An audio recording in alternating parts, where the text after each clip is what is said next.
Ladies and gentlemen, this is one of those videos that I never thought I would get to make. This is a gun that I have followed the build process for 5 years, ever since someone sent me a random picture of this no-name company called Stenzel back in like 2020, 2021, with a very rough design of the SK-21 in SolidWorks, and I wrote it off as complete vaporware and continued to write it off for years until it became a reality. Kind of crazy how this all worked out. So now we have the Stenzel Industries SAK-21. If Q decided to make an AK and also had a Roblox obsession, this thing takes AK mags, is chambered in the AK round, and has a Draco length barrel of 12.5 inches. No, right off the bat, this is not an AK, and honestly, they don't pretend that this is trying to be an AK. It is very different. The best way I can describe it is it's kind of like a SCAR and a VZ58 had a baby. It's got more in common with those two guns than it does with an AK. The only thing this honestly has in common with an AK is that it takes AK mags, it's chambered in 7.62x39, and the bolt, just the bolt, kind of similar to an AK, but it is very, very different in almost every other way. The only AK part that I know of that will fit on this gun are AK grips. Nothing else on this gun is interchangeable with an AK. So before we get too deep into the gun, let me tell you a little bit about Stenzel, how I got involved with them, and why we have this gun here. The story is important, and I'll try to make it quick. Stenzel Industries was founded in the year 2020. They've been around for about 5 years now. This gun is only just now coming out to the public. It was almost 4 years ago that someone sent me a random DM with a picture saying, "Have you ever heard of this, or do you know what this is?" It was a screenshot of the Stenzel Industries Instagram, like their early days, where they had like 3 or 4 SolidWorks images of a very early design of this gun, and it looked so crazy, so wild at the time. I barely paid attention to it because I had no clue, didn't know anything about the company. No one knew about the company, no one vouched for them. I honestly thought it was vaporware, so I completely forgot about it until a year or two later. Maybe a couple years had gone by. More and more people every now and again would tag me in this Stenzel page because this thing like kind of looked like a hyper modern AK. So I do AK stuff on the internet. People kept pinging me and saying, "What the hell is this?" I don't know. I would say about 4 years into them being in business, about the 4.5-year mark, a buddy of mine who I trust, who I've been around a lot, he's been to a lot of our events, guy by the name of Jeremy, actually owns the company called X-Tech. You guys know them from making the X-Tech AK mags. Very popular, very common mag. He's been to a lot of events. A vendor that I trust, like a known quantity, he reaches out and he says, "Clay, have you ever heard of Stenzel Industries?" I said, "Yes, vaporware company, what else?" He says, "Well, I know the guy, Joe Stenzel, that runs the company. They heard about Kalash Bash. That's an AK event we put on. It's the biggest one in the country, so a lot of AK people end up coming out to demo products there." He said he heard about KB. He wants to unveil the SK-21 at the event. Would you mind if I connected you two? And I thought, holy crap, is this gun like real? And he says, absolutely, this is a real gun. There are real good dudes behind it, and I want to connect you. So he did. I ended up talking to Joe at Stenzel, and he gives me the rundown. He tells me about his military background. There's some guys that work for him that have hardcore military backgrounds. And without getting too deep into his business, during their time overseas in the war, they had to use a lot of contractor AKs to go into certain areas. They always had to rely on AKs. They couldn't leave 5.56 casings behind. I know a lot of you guys that were in the service probably know exactly what I'm talking about. And he ended up having this love affair with 7.62x39 being like the ultimate 0 to 300 yard firearm, battle rifle, if you will. He says, that's how I came out of the war feeling. I felt like 7.62x39 is like the ultimate 0 to 300 gun. And he got with some engineers, and over the next 5 years came up with this thing. What is, in his opinion, the way he describes it, his take on the ultimate defense weapon chambered in 7.62x39, ultimately trying to go after government contracts. Not really meant for competition use. Ultimate go-to-war duty grade 7.62x39. Not trying to necessarily be an AK. That's how he pitched it to me, and he said, we want to go to KB. Anyway, we've had vendors talk a big game that want to come to KB and demo their brand new whiz-bang product, and some have come out, some have completely ghosted us and failed. That's happened before, so I let them come out, man. They had one of the biggest, baddest booths, and when KB happened, literally no one expected Stenzel to literally be from what I could tell, the most popular booth at Kalash Bash this year. And that's saying a lot because we have some phenomenal vendors that came out. Stenzel was so crazy, so different, so wild that they were the most popular vendor. This gun was the most talked about gun at the largest AK event in the country, and it's not even an AK, and it was really the talk of the whole show. People loved it, people hated it, it was divisive. It's exactly kind of what you want with a new product. After KB happens, he reached out and he says, Clay, honestly, I'd like for you to be one of the guys, to be one of the first to review these things. Myself, Grantham, Micah, a couple other guys. I feel very fortunate to be in that crowd of guys, to be trusted with this gun. So yeah, that is how I have this thing. Yes, provided to me for free for this review. No ammo or anything changed hands. We're gonna shoot all of our own ammo through it, different stuff, and just see what's going on with it. The good news is, at KB, I physically saw 3 different variants of this gun. 12 inches, 9 inches, full auto, semi-auto, get through thousands of rounds with hundreds of people shooting them. KB is not nice to guns. You have literally 1,200 people in line, all wanting to shoot one gun, and these guns survived it. On that note, I said, you know what, if it can get through that, it's probably pretty damn good. Yes, I would love to review that thing. I know that was a long-winded story, but that is how we got here today. That is why we have the SK-21. So all that's left to do now is show you up close. How does this thing function? What is it like to shoot? What is it like to go unsuppressed, suppressed? How do we tune this gas block? How does it operate? How do we take it down? How do we put together? What is it like out to distance? Really nothing else to talk about. Let's go ahead and start with showing you what it looks like on the inside, because it is totally different than anything I've ever seen before. The gas system, indirect gas operated. Basically, the best way to explain that is it is a combination of a short stroke gas system and like a tappet system from like an SKS or a BZ58 system, or even like a SCAR. You basically have a carrier, just like an AK carrier, with an op rod, not a gas piston, just an op rod that is a part of the carrier. You have a piston that free floats, and then you have your gas block. So basically what's happening in this thing is there's this tiny little piston that fits inside of this gas block that is then slammed backwards and basically taps the carrier back and forth. With a regular AK, it's a full long stroke gas piston. It's all one piece. The gas is physically hitting the piston on the carrier and the whole thing is moving back and forth.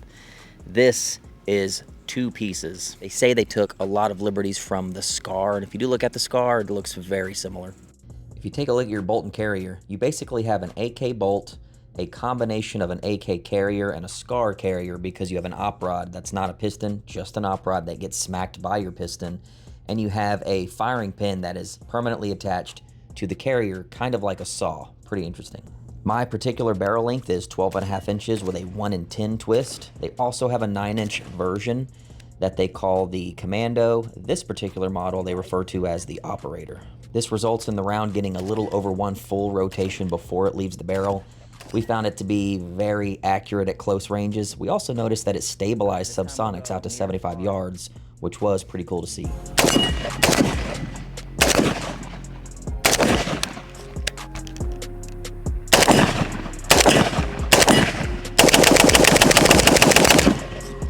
The weight is a big one. Without any mods whatsoever, the weight on this gun is 8.25 pounds. I would say a Draco is probably gonna run you like around, what, 6 pounds? 6.5 pounds, maybe at most. This is 8.25, so it is a chunky boy.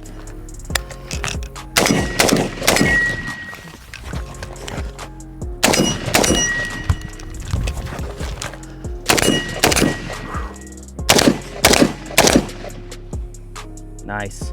25 yard zero, 12.5 inch barrel. Working out pretty good.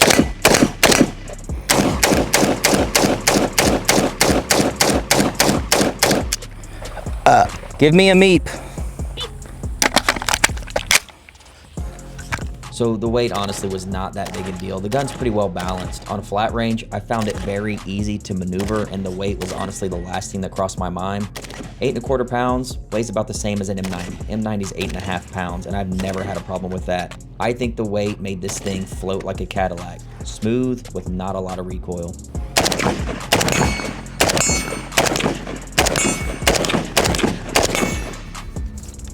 I know some people will ask, the dot that we are using is the 1P87 clone by Novus Precision.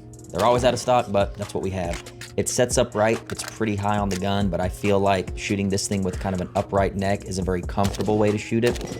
And man, even shooting this thing prone in some of these awkward positions, I found the gun very easy to use. I think it's the perfect barrel length for this weight. Pushes a lot of the weight back, so the balance is definitely there. And I've got to say, man, the weight coupled with that milled receiver, honestly, if you've ever shot like a milled AK, they have a smoothness that is like unmatched. You can't even compare it to a stamped receiver AK. This gun is smooth. Very smooth receiver, very smooth reciprocating charging handle. I can't talk enough about how smooth it is. It has recoil, yes, but it's low and it's smooth. All right.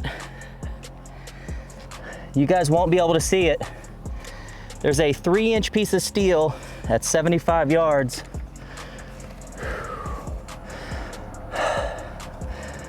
I can barely see it. I can barely see it too. There we go. There we go. Nice. It'll do it, man.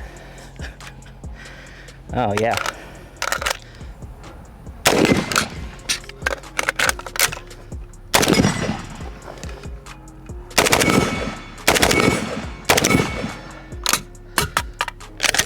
She kind of floats like a Cadillac, man. She throws her weight around. She ain't light, little heavy. The recoil is not snappy. It is smooth. Probably the smoothest recoiling 7.62x39 gun I've ever felt. Way smoother than a Sig Spear. Way smoother than any gas piston AR 7.62x39 variant that I've ever felt. It is so smooth. Not completely devoid of recoil. But again, we have no muzzle brake, and we do have the gas turned down quite a bit. Before we talk any more about the shooting experience, I did want to show you some of the features that this thing has. You can see here, this thing has tapered threads, 5/8x24 tapered threads. It does come with this pretty interesting muzzle device. It's almost like a little compensator, a little flashy looking. It's kind of a neat color, kind of follows the color scheme of a few other parts on this gun, but no way to put a suppressor on, so it had to come off. We ended up using a Reardon flash hider that is Plan B capable for 5/8x24 tapered. Doesn't have to be timed, which is perfect because I had no way to time it.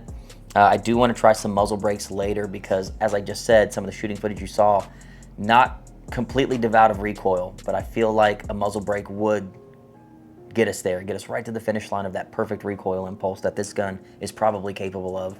We chose that muzzle device because in this video we do shoot a brand new can to the market, something I completely overlooked at SHOT Show, but now that I have one, it's awesome. We shoot a lot with the Zastava ZVUK, a 3D printed titanium flow-through-ish can that kind of looks like a PBS-1. It weighs nothing. It was amazing. I don't want to give too much away because it's awesome. And this gun was like made for that freaking can. So badass. Oh, wow. Hold on. That locked in super easy. Oh, wow. Okay. Nice. Woo, I love that flat face trigger. It looks so good.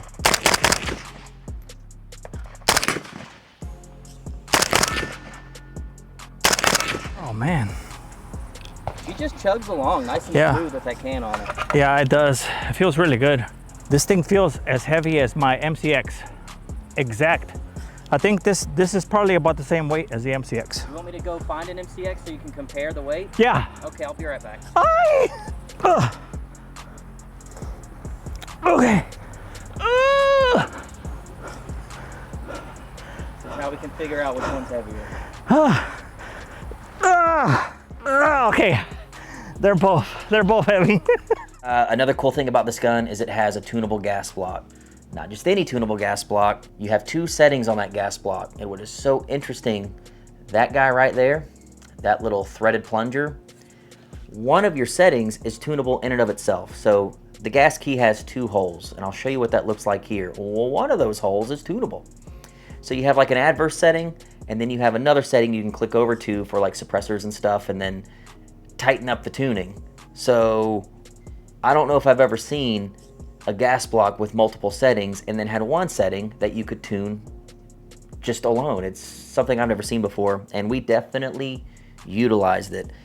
We ran most of the day with Barnall steel case, which is fairly hot, 7.62 ammo. For steel case, it's about as hot as it gets. And it was really interesting to see that one of the settings had tunability. So we really found a sweet spot. Joe told us that you should really tune this thing to where it will barely lock back on one of these empty mags, and you'll understand what I'm talking about soon. And we got it to run on the ragged edge of short stroking, and it was badass.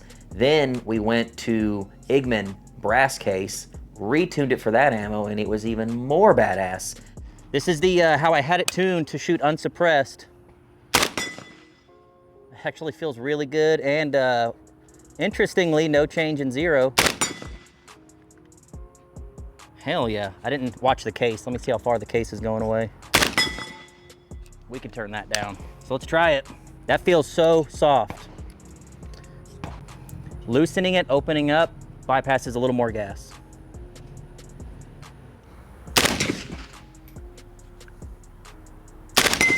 Man, it feels good. I think we can go down even more. It's probably gonna short stroke now. Oh, that felt great. That felt really good. We are officially at the lowest recoil we felt today with a low back pressure can, and the gas opened up quite a bit.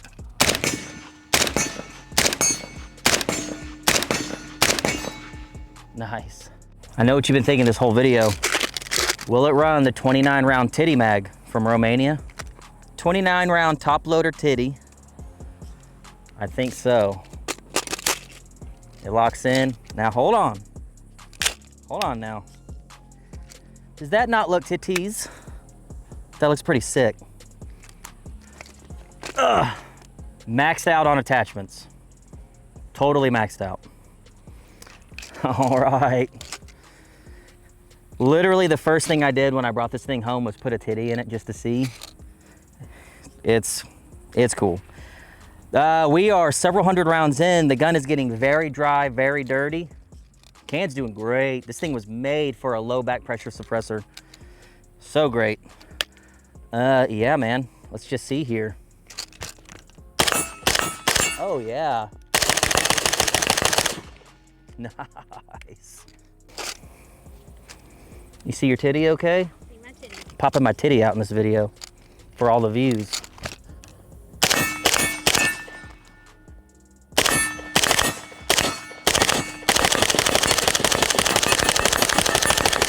Nice. Nice. Little bit of gas. Not as bad as it would be with a high back pressure can, but man, this gun just gets better and better as it breaks in a little bit.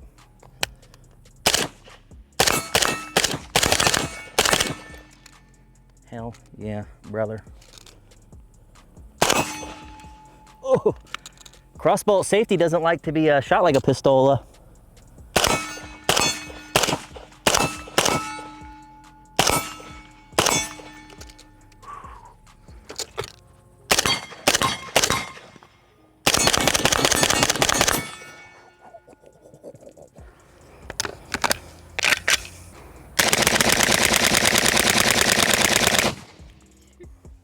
Yeah.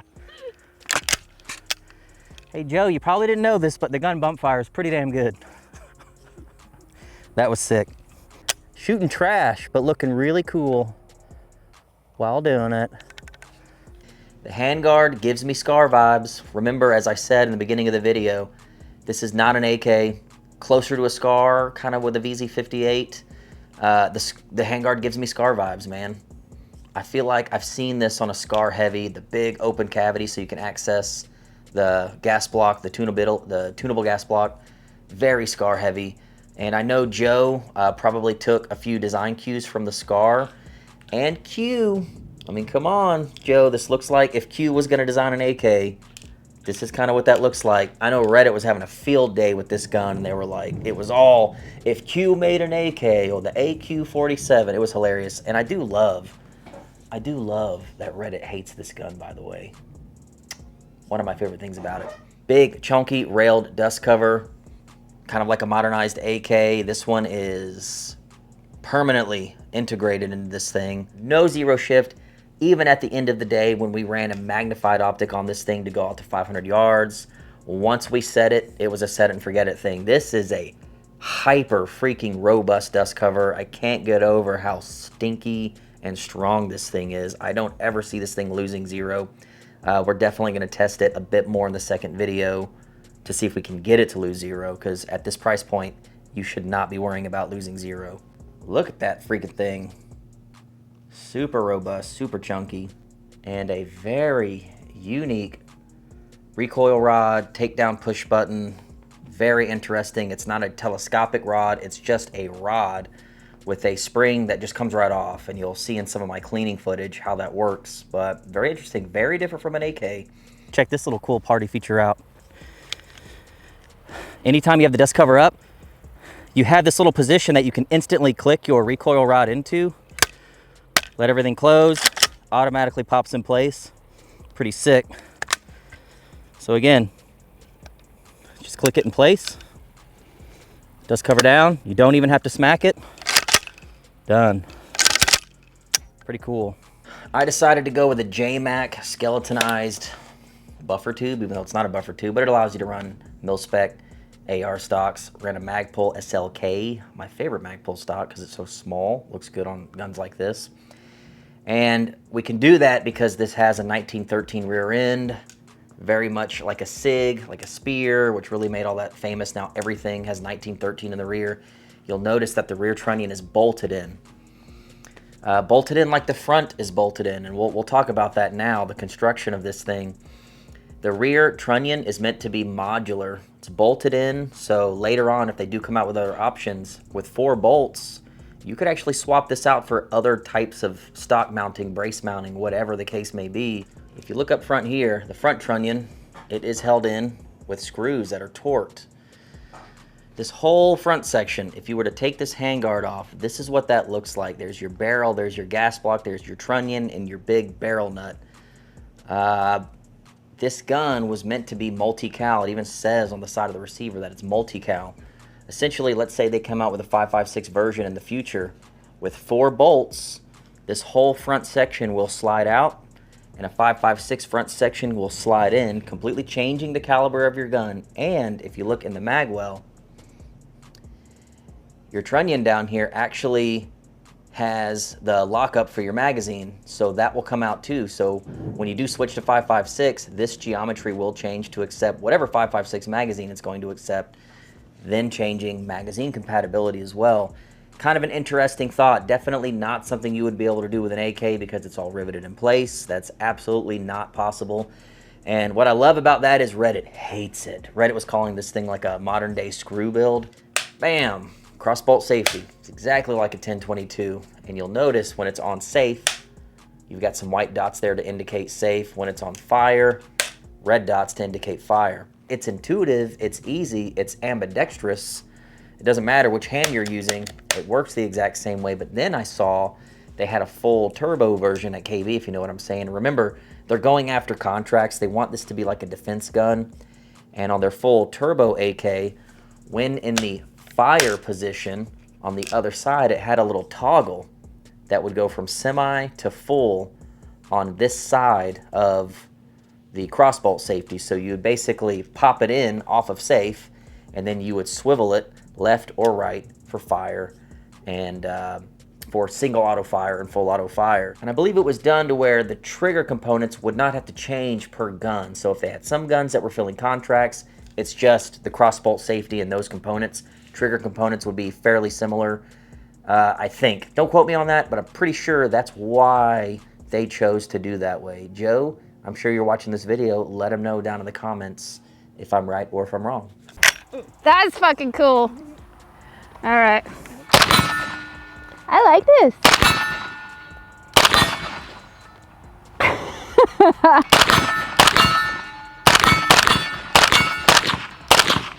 Spicy. Can you see my little hand?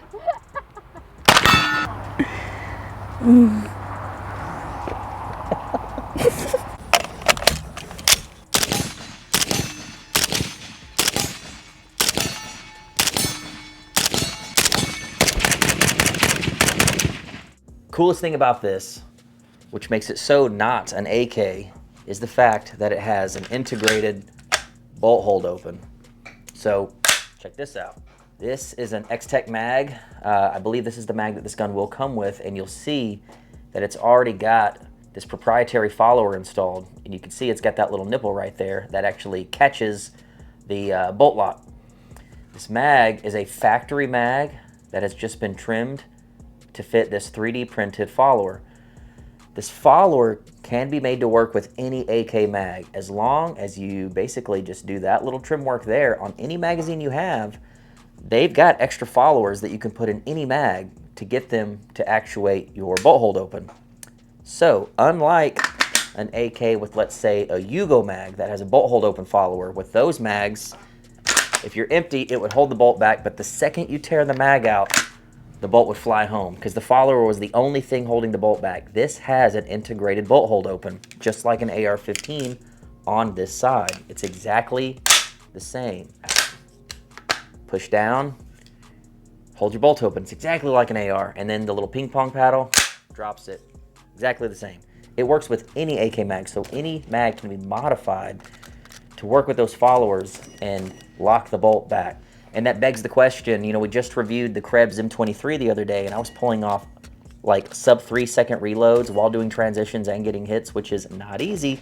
That gun has left side charge. So with an AK, mag goes out, mag goes in, you have to charge it and then keep going.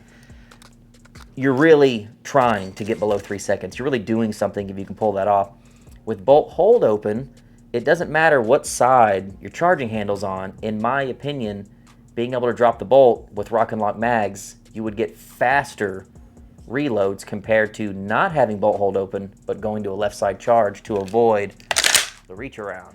The last thing on this gun is the trigger. It is a 2-stage, about a 3-pound trigger from my butt dyno, and it's pretty freaking incredible, man. Let me show you what that looks like. That is it. That's your first stage. And then after that, you just breathe on it. First stage. Now breathe on it. Not as light as an ALG, but I think they were going for a more defensive style trigger where you really are going to want to make sure you're pulling that trigger for it to go off. I don't think they were wanting a hyper lightweight trigger, but it is very light. I can't go as fast with this gun as I can with an ALG. Not a big deal, but out to distance, the 2-stage trigger I found to really come in handy when trying to get those precise shots. Anyone that's shot long distance, a 2-stage trigger, kind of what you want to do that. I didn't have a single light primer strike in 700 rounds. We ran Barnaul lacquer-coated steel case. We ran Wolf hollow point and non-hollow point, lacquer-coated and non-lacquer-coated. And then, of course, we ran a bunch of brass case Igman. I didn't have a single light primer strike over the full day, 700 rounds, and we're going to continue to pump up that round count. 100 yards. Hit. Hit. Okay, let's move to 200. Hit. Can you range that square Low from there?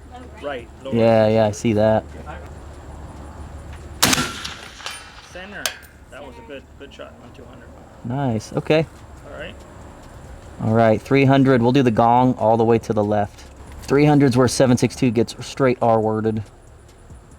I'm gonna compensate high, right, high left, I mean.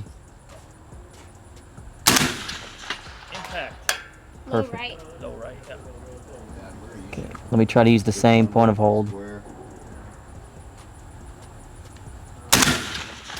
You were over the left shoulder, right off the top. Miss. That was not me, babe. Oh, that was you.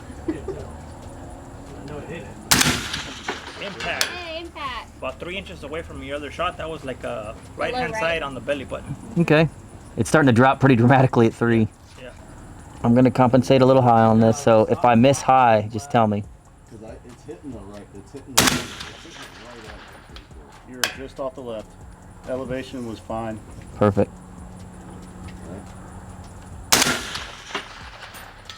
Nice. It's about 2 inches to the right of the pink dot. Got it. Boy, this reticle is making this so easy.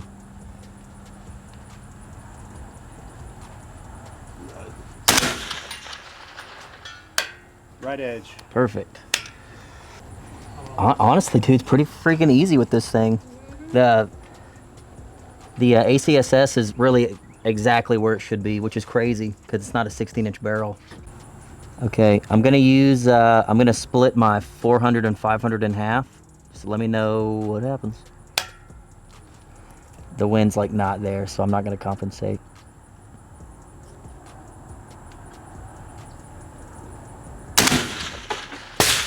Low. How low? In the grass low. Okay. It's kind of hard to tell how far. Did you see that one for a chance? Was it well centered? No, you're off the right. Got it. Okay. I'll actually use the 500 yard.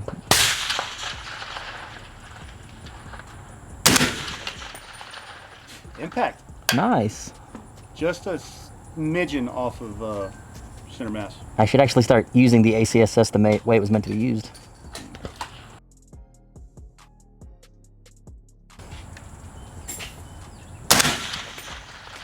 Impact. Man, I had to pull way left. So is it attack driver at 500? No. But then again, we're talking about 7.62 by 3.9 out of a 12.5-inch barrel. It's really not meant for that. 0 to 400, very easy. 0 to 300, I would say borderline surgical. It was really easy to get precise hits out at 300, which is honestly probably all you're ever gonna ask this gun to do for you. And I think it's all it was really intended to do. But the fact that it can go to 4 easy, it went to 5 within a mag, which would pass the 9-hole review test. But 500 yards was not super repeatable, was not super easy. I never saw any shift in 0 at all, regardless of how we shot this thing. Even when we switched over to brass case at the end of the day, I didn't have to change the 0. Of course, we were shooting at like 75 yards and in until we went to long range, and it all held true, which was super cool. And holy Santa Claus shit, this gun was made for flow-through cans. I told Joe as soon as I was driving home from the range, I said, dude, I'm never gonna shoot this thing again without a flow-through can. It shot the softest, it had the least amount of recoil. Out of the full day, out of all the ammo that we shot, when we put the flow-through can on, it was like a recoil delete device. It was just as smooth, it was not gassy, it was awesome. Short stroke and long stroke gas systems that are tunable and suppressors. You just don't get that feeling with direct impingement ARs with cans. In my opinion, you just can't get them as smooth as piston-driven guns with tunable gas. Suppressing these is magical. It honestly is the best suppressor experience. It really is. It looks disgustingly cool. All right, we're on the adverse setting. Let's just see. Did it cycle? No. Yeah, unfortunately, I don't think the can adds enough back pressure. There's 0 recoil.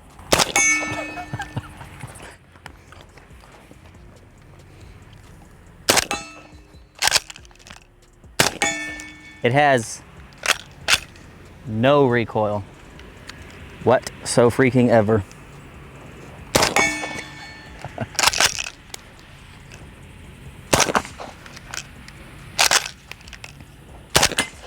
And it's holding 0. How crazy. Should have mentioned before, it says a 1 in 10 twist, 12.5-inch barrel, and it seems to be stabilizing the subs fairly well. I would imagine with a traditional high back pressure can that they probably would work. But oh my God, like the recoil, dude. Nothing.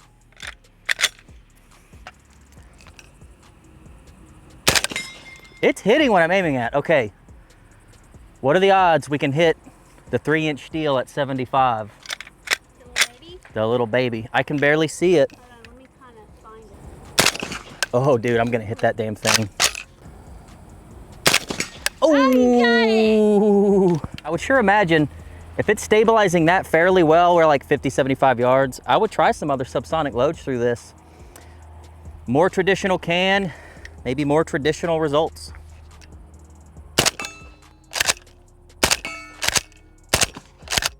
Problem. What is this? What's going on? That's an MCX mag.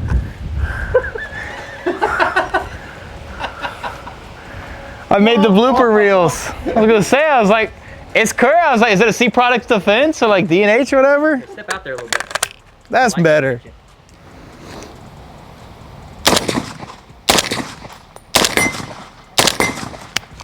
Wow.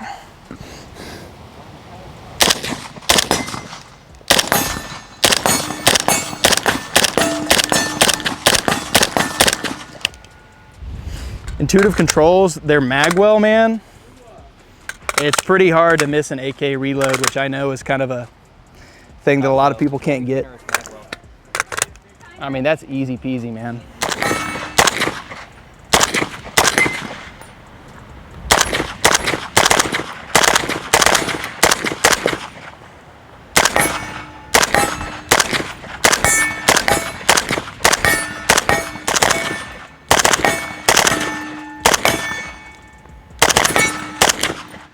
It's Cadillac, man. That's very nice.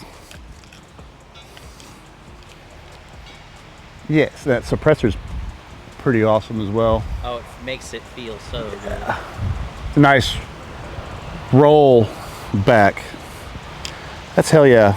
This is a hell yeah machine. Certified. Hell yeah, brother. Without rambling too much, we have way more to get into in other episodes with this gun. This is just a part one. Out of the box, dude, it's reliable. No light primer strikes. It's been accurate for what it is. It's held 0. The trigger's been amazing. The reloads are next freaking level. It's been awesome. So before we end this, I know everyone's gonna ask, what does it cost? I don't know what the exact price is. I've heard $4 grand thrown around. That's just what I've heard. I don't know if that price is set in stone. So yeah, it is a very, very expensive gun, but it's a very nice gun. This is absolutely not a gun that a lot of people are gonna be interested in because of the price. I totally get that. I'm not arguing with you. I'm not trying to convince you that this thing is worth the price or that it's not worth the price. I'm just gonna shoot the piss out of it for like 3 more episodes and tell you if it's awesome or if it's not. And so far, it has been freaking awesome. It is quite expensive though. But what you're getting is a heavily engineered gun, man. That's modular, that can be caliber swapped later. So yeah, that's it so far. That's the Stenzel SAK-21. We're gonna get into more in the next video. I wanna push the round count on this gun very, very high. The ones that they had at Kalash Bash, they had a couple of models there that were like above 8,000 rounds, maybe 10,000 rounds, and they looked fine on the inside. The internals on this thing after 700, not even worth talking about. They still look brand new. As we go on, we will look at the internals just to make sure. And I'll leave you with this. We had a video that came out recently about 5,000 round reviews and why you just can't do them anymore. This gun might get that because I saw some comments on that video that rang true. Most people said it's kind of pointless to do 5,000 round reviews on like known quantities, on all these imports. Everyone knows imports, they'll last. It's really the new stuff. It's the American-made stuff that it would be nice to see those guns pushed to high round counts because we don't know. They're a little too new, we just don't know. The imports are so old, they've been built on the same tooling for so long, we know those are gonna be good. They've always been good. They're always probably gonna be good. This gun, because it's so crazy and so new, probably should go to a very high round count on our own, so we will do that. Anyway, that's all I have for you. Can't wait to see your comments, and we'll see you on the next one. Love you, bye.